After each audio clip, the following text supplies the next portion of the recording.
Abdou Samar, cette situation, est-ce que c'est la résultante de l'affaiblissement dramatique des partis politiques en Algérie? On n'a jamais vu de mémoire d'Algériens, de l'omnipotent FLN jusqu'à un multipartisme florissant au début des années 90, jusqu'à la crise, jusqu'à sous Bouteflika, on avait des partis politiques avec des chefs de partis qu'on identifiait, qu'on connaissait, avec un président du Sénat qu'on connaissait, avec un président du Parlement qu'on connaissait. Aujourd'hui, on est face à une scène émiettée. On ne connaît même pas les patrons des partis. On a l'impression que ce pays, enfin, finalement, il n'y a aucun parti. On ne les voit pas, on ne les entend pas. Ils sont absents. Est-ce que ce n'est pas la résultante de cet affaiblissement du champ partisan en Algérie? Le constat est vrai en ce qui concerne l'affaiblissement des partis politiques. En fait, il n'y a pas d'affaiblissement, il y a une quasi-disparition.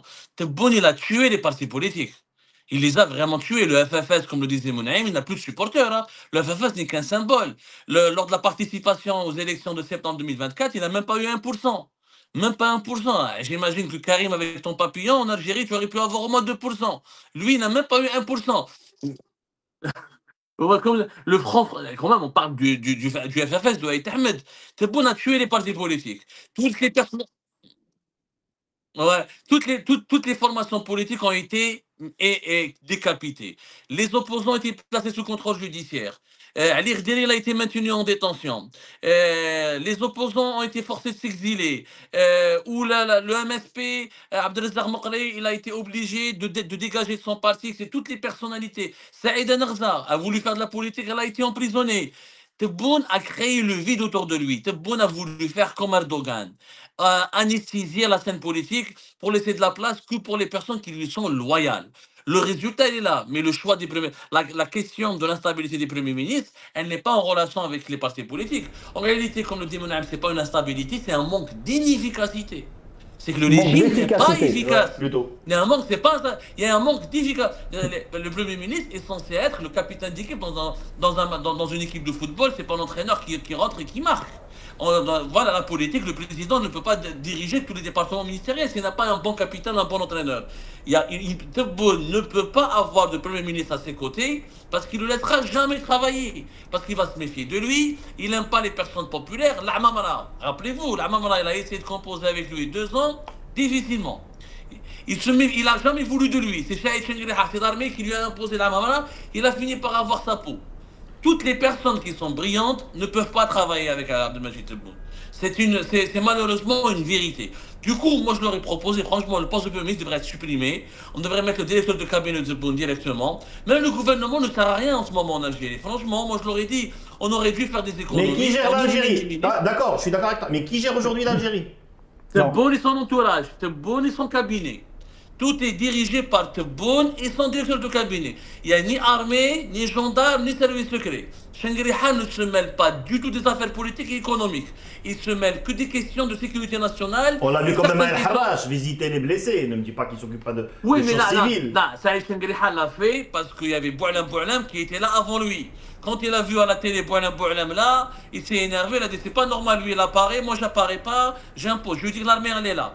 Parce qu'il a vu Boualam Boualam le jour J, c'est tout. Mais celui qui dirige l'Algérie, c'est Tebboune, son cabinet et ses conseillers. Il y a des ministres qui ne sont même pas au courant de ce qui se passe dans leur département. Moi, je parle à des gens qui étaient ministres, ils m'ont dit Abdou, on a appris des informations dans notre secteur, chez toi, sur ta chaîne YouTube ou sur ton site internet. Donc, nous, on ne savait pas. Ou on les informe à la dernière minute. C'est Tebboune et son cabinet. Le vrai gouvernement est un Mouradia. Moi, je pense, franchement, dans l'état actuel des choses, où Tebboune se remet en cause et il accepte de partager le pouvoir, ou il garde le pouvoir absolu. Dans ce cas-là, on fait un cabinet qui gère le pays. Je ne sais pas quel modèle on va créer, mais ce sera un modèle algérien atypique.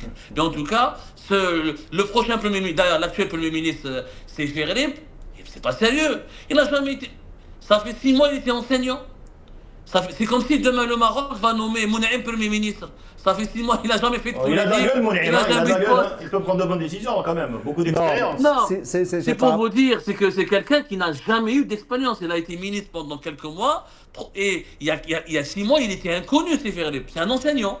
Et pourquoi on le met, pardon, une question, pourquoi on le met par intérim et on ne le nomme pas? Pourquoi il est par intérim? En attendant quoi? En attendant Godot? Parce qu'il n'est pas sûr parce que d'abord ça n'existe pas ce poste de Premier ministre par intérim. Tebboune l'a inventé parce il l'a nommé dans l'urgence. Parce qu'il était déçu par l'Arbaoui. Nadir l'Arbaoui voulait partir. Il a demandé à partir depuis le mois de juillet. Il en avait marre, il a compris qu'il ne servait à rien. Et les Algériens ne le connaissent même pas quand il se balade dans la rue. Il a été humilié par pas mal de décisions ayant disant été prises sans même pas le consulter. Il a demandé à partir. Et le jour J de l'accident de Harrach, il n'est pas venu. Il n'est pas venu. Tebboune l'a pris mal, lui a dit voilà, t'es pas venu, etc., etc. Il a voulu se débarrasser de lui, ils ont nommé quelqu'un en urgence, c'était Sefirlib. C'est tout, c'est vraiment dans l'urgence. Comme c'était l'urgence, comme il y avait la foire intra-africaine, etc., ils l'ont mis par intérim en attendant de le confier, en attendant de voir est-ce qu'il garde ou ne le garde pas. C'est tout. Mais on est dans une gestion. Le fait de nommer un Premier ministre par intérim, c'est que ce poste n'a plus aucun sens. C'est que pour Tebboune, c'est lui qui dirige. Il a juste besoin d'un coordinateur entre lui et les ministres, pas d'un Premier ministre. C'est pour ça qu'on se retrouve dans cette situation inédite. Pardon.